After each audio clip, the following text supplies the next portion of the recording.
You want to start? Because... Let me start this, child. So, guys, Casey and, Claudia have ended. The triangle's done. And, he's chosen Rosie. Hey guys, it's Morab Morley. Hope you guys are all doing well today. Back at it again with another video. If you've not subscribed, click that button. It is daily and consistent content. Inject them here with Abigail. Back again. Back at it again. I feel like we just get on so well. So, I thought, what, come through with these reviews. She's given us everything in this. This jacket is giving Woman of the Night, child. Hey, Woman of the Night. Who said that one? I feel like that's Royal Liner or something.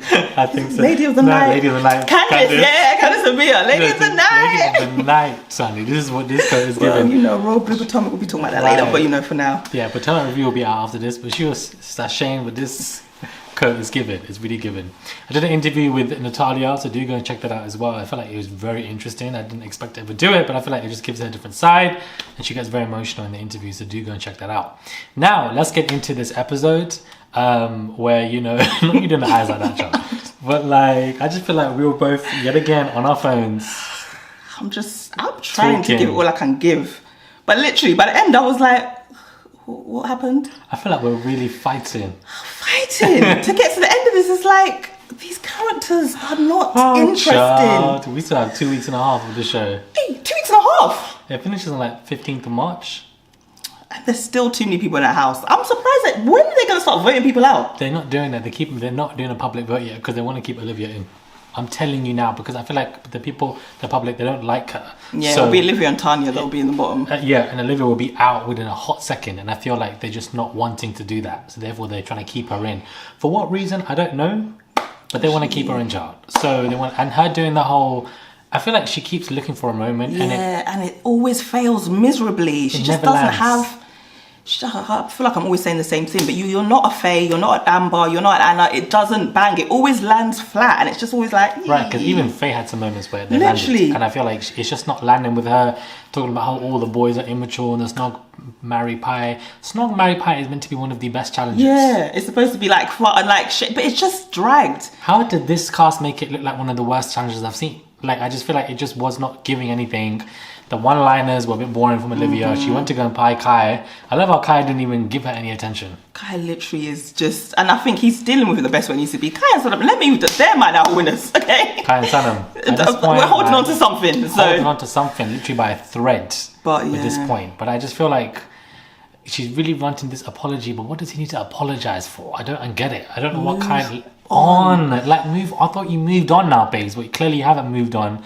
And, I'm glad that he didn't pie her, because if Kai had pied Olivia, she would be speaking about this. Another 2 episodes of the Olivia show running around to every guy. Why did he do that? Why won't he be a man and say it to me? Well, he needs to tell me the exact reason he pied me. It's like, it's too much. I think that's what's the struggle. I was saying that to you, isn't it? That the girls aren't likeable. And I feel like this year, the girls are very hypocritical. And I think that's what's making it hard. It's like, you have all this vim for these boys. Casey, who in my eyes, obviously I know I've been in and out, hasn't done anything that bad. They're early days in it. But you lot aren't having the same vim for each other. Honestly. So it's just making it what are we doing? I get Claudia being upset because she's in the villa, she was an emotional on her sleeve, you're in a closed space, but I don't think it's that deep. I don't think that Claudia and Casey were together for years. Literally for everyone to be on him, including his own boys. It's it's too much. It's too much. Clearly he's got a better connection with Rosie. It's hard for her, but the game is the game. And unfortunately, he's moved on from you. I don't think he ever was really into her like that. I feel she was a placeholder for sure. Yeah, I think he weighed up his options that he liked her more than Cynthia, and I've forgotten the other one. So that's why but she was always just enough. I think he was always waiting for someone else. It was weird when he came back and to stay with Claudia, which was really weird. Yeah, because you had Cynthia straddling you. I'm glad that Sanam stuck up for her. She reminded... You know what? Yes. She brought the spirit of Cynthia back. She was like, this is why I remember my girl. This is why I don't have much empathy for Claudia, because what I do have empathy for her, for sorry for, but I also feel like she didn't give a damn when, it was Cynthia in the mix. Yeah, wasn't she kind of looking down on her, That's a vibe I kind of got. I just feel like she wasn't threatened. That's it. She was like, okay, cool, you had that memory with Cynthia, but I knew you were coming back to meet her. Yeah, so now they brought his kind of girl vibes. Now suddenly... Look at her crying 40 days or 40 nights. Exactly. And maybe that's what I miss. Maybe because I don't really know the friendship. I don't see that thing. I'm just struggling with how everyone is so up for Claudia deserves better. And then but you know the game, and it's unfair when the new girl's coming and everyone's kind of making her feel bad. Like, it's the name of the game. What do you want from her? That's what she said in the challenge. Like, you know, can you clap for me? Literally, like, nobody's clapping for me. So it was bound to end. I'm glad that it ended. The Casey, Claudia, Rosie storyline has finished. Thank the damn Lord. For way too long. You know, we've gone from Olivia Island to Will and Jesse having problems to Claudia. It's too much. And Tanya and Shaq are now distant memory. I feel like they're like, literally, we don't care about y'all. We don't care about. And even when Movie Night was happening, I feel like. Did you watch Movie Night? Were you here? The second one. I watched the first one. The second one, I didn't even know what the second one, child. That's the one that was supposed to be someone. I saw the thing where Shaq left the house and all I was seeing complaints. Yeah. They was looking like it was Ofcom vibe. They're saying toxic femininity. That's when you know it's serious. They're really coming for the girls this year. Well, I feel like on the Movie Night, even that to me was dead when I look back at it, because they were showing clips that we didn't even need to see. They were showing bare old clips. I'm like, child, we don't need to see this. They didn't even react. It wasn't a moment. So, you know, it just felt like it was a waste. What else happened, child? Not married. That was it. It's not married when, and then this whole debacle between the finally came to an end. Well, nothing else happened. And there was no tomorrow night teaser. I think I think these producers are really struggling to put this show together. Yeah, and nothing flows. Everything drags. We blame the producers all the time when we get angry at them. I think they're doing all they can. I mean, I do think generally they have to really switch up this show and think about a new format. Like Casam or everything's gonna have to change. But for this season, I think they're doing what they can with a cast that just is not given. That's what it is. It's more the cast than the producers, and I feel like we have to acknowledge that, especially me, that you know they can only do so much with a cast that's not doing so much. And I think they probably realised that we got rid of too many big characters early on, and then we struggled. We put too maybe they are realising now because we're seeing less of Olivia. But I think they're realising maybe they put too much time into her, and then now I just feel like they're scrabbling, and I don't know how they're gonna fix it. But I don't think they can fix it, you know. Yeah, what else can happen in the next 2 weeks? Lana and Ron will win the tin. Hopefully Kai and Saddam can come second, and then let's just wrap this up. At this point, child, I don't even think they will come second because Will and Jesse are there. Oh yeah, I keep forgetting Will and Jesse, and then even Tom and Sammy. So they'll probably be lucky to be fourth, and then Tanya and Shaq will probably be fifth. Like at this point. Yeah, what happens? So you've got at this point baby challenge or whatever. The baby challenge will be so boring as well. They'll go and do the big one, but I feel like even those budgets seem to have gone down. So they'll go and do fancy dates, and then that's family. Meet the family. Yeah, the family's coming. So maybe that's the only. But even will family come with them at this stage? At this stage, if you want to help your like family member win, you're not really going to go in on their person, are you? No. So. I mean, maybe Tanya's one will be based on Afterstar. Maybe if Tanya's mom comes, maybe she'll be funny. Maybe she'll come and say medium ugly to Shaq's way. The audacity. Medium ugly child. That's crazy. And the way, and then when Casey had that chat with Tom and Will, and he was upset with them, the way he got patched up so quickly. That was when we were clinging along to chaos. I said, go and just do something mad. Just go, but nobody can give us it. I don't think like I said from the beginning, I feel like the only people who potentially had that. Other than people who've already gone, is like the Rons and like Tanya have a bit of that, but there's only so much you can be a certain level when everyone's so low. So I feel like even Ron's gone within his shell because it's like, well, nobody else is a big personality, so there's only so much I can do. So I have no friends watching the show, child. Not even you watching. You're in and out. Literally, I told you I had a friendship group full of like there's at least 6 of us in that group. Bruv, no one. Everyone's like, nah. That's crazy, you know. This really is cheapening the brand. Yeah. The Love Island Winter. Don't even see it. Literally, I don't see it talked about anywhere. Nowhere. No one's talking about it. Nobody. Like, how can it be such a filler moment? Like, it's really bad, and I feel like this is going to affect the summer version.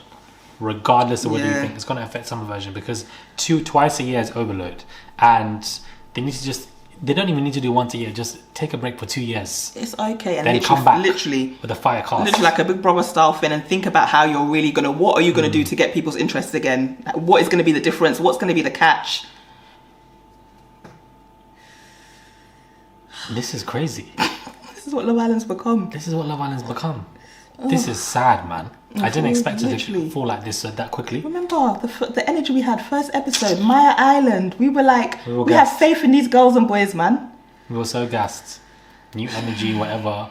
And we were saying as well that the After Some panel, which is the new addition to this as well, is the best addition for Love Island that we've seen in years. Everything's come at the wrong time. Maya is the best host for this now. Like, everything's come too late. They've come too late. The Sam and India panel is great, but it's all just come too late. It's come with the wrong season. That's the issue. You should have came with it. Hopefully, summer season will be fire, and then it all just click. Hopefully, we can hope at this point. Yeah, I don't know what they're going to do, but they need to find a way. Yeah, maybe that is literally they've got a few months to really come with some new ideas and new energy. Hopefully, some new ideas because Casamore needs to go now. Yeah, Casamore is done. There needs to be some serious consequences.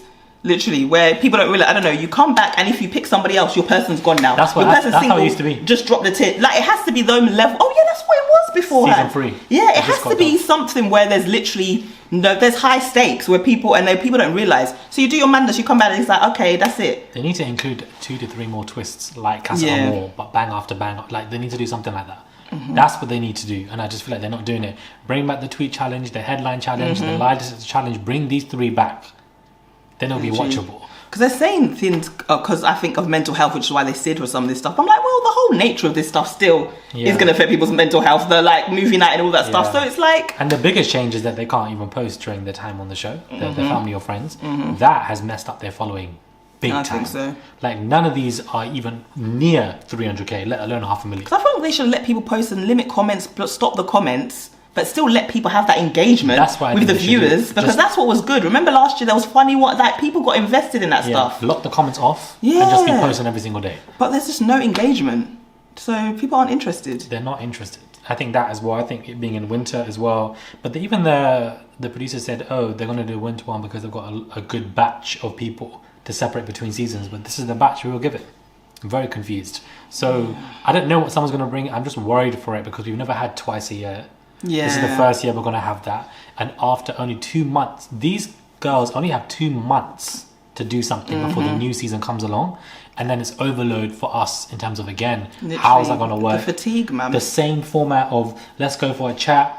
The same format of, not put my eggs in one basket. They're all running out slow-mo. And then one of them doing a speech before they clink with the glasses.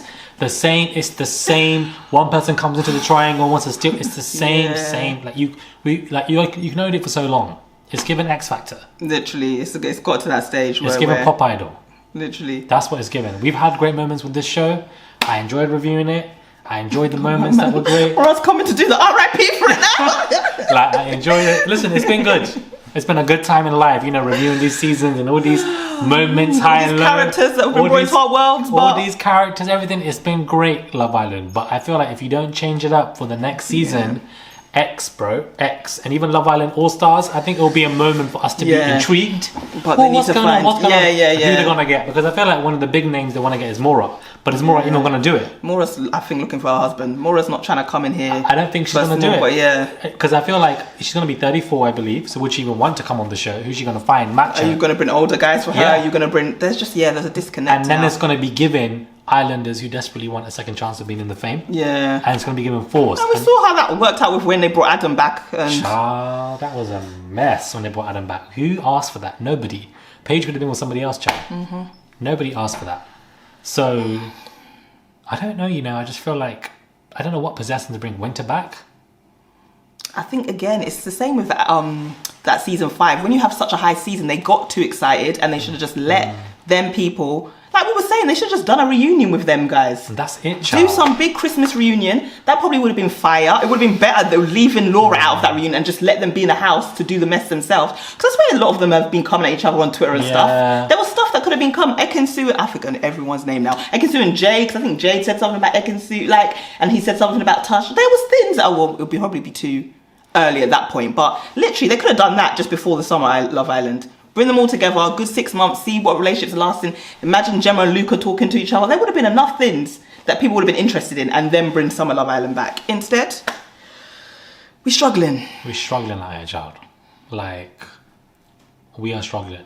We had a conversation as well about our best seasons and what's your ranking of your top 3? Yeah, so I am one of the people, I said I've been watching it since season 1. So season 2 for me is still I rate highly. I think just because of how mad they moved. You could tell these people did not really think about being on TV. I think it was still at that stage of but they had no idea what it was going to be afterwards. So it was just mad. I just remember Marlon, I'm trying to remember all the names. Marlon and Terry had their situation. You had Olivia, Zara was Miss Britain, Great Britain, and then lost the title. Can you imagine? You would never do that now. There's a lot of actually misogyny going on because she had sex with a guy who ended up marrying Olivia. Can you imagine? Lost the title for all that. There was just literally KD and Scott. There was so much going on. and it was just constant. So that's why it edges, I think, season 5 for me a little bit. But I feel like I need to watch both again to really deep it. But I think, so to me it's like season 2, then 5. And then maybe it is last season, and then 3. Because I did like 3, but I think it's because 3 was starting to turn into that more new thing. That's where we got Castor and more. Olivia, I think, was probably the first big like villain personality. We didn't really have that in Girls before her, I don't think. So I think there was like more. That's where the personality started coming through as well. So yeah, I think it is 2, 5, 8, 3. And then I'm struggling to remember where everything else falls in it. That's where. But I feel like this is the worst season. I feel like people. And I literally watched season 1, and I actually think this is worse than season 1. Some people are saying that the first Love Island winter was worse than this, but I don't think it was. No, actually, I think there was moments we can remember. We can remember Shauna and Shauna as well. Yeah, Shauna was the one who her guy came back with someone in it. And then Shawnice, I remember as well. Like Michael carried quite a bit. He tried. They kept the characters in. So that was somewhat exciting. So I just feel like in hindsight, I actually don't think it was awful. It was just season 5 was so good. This felt very it felt anticlimactic afterwards. Right. But it wasn't compared to this. I actually think there was probably more happening. I felt like there was more happening in the last season. So in the first Love Island winter. So I feel like this one is probably the worst for me. I haven't watched season 1, so I can't speak on that. Yeah, season 1 was just, it was very raw mindedness. You look back and it was probably just, it was probably a bit more cringe, but nobody was really looking for love like that. People were just there for vibes. It was just funny from what I remember. But yeah. Well, comment down below and let us know your thoughts on when it comes to this episode, when it comes to your rankings as well, what seasons you like and dislike. Do you guys agree or disagree? The fact that we've done this for over 16 minutes is crazy. That's an achievement, John. An achievement. Because we are not watching this episode. We were on our phones. Like, I'm just going to keep it real with you guys. Let us know your thoughts on when it comes to this. Check out her credentials in the bio below. And we'll catch you guys soon for our Potomac review. Because if you guys watch that, we are going to be getting to that. We're going in. We're going in when it comes to that, because we have the same views, so it just works so effortlessly. But we'll catch you guys soon.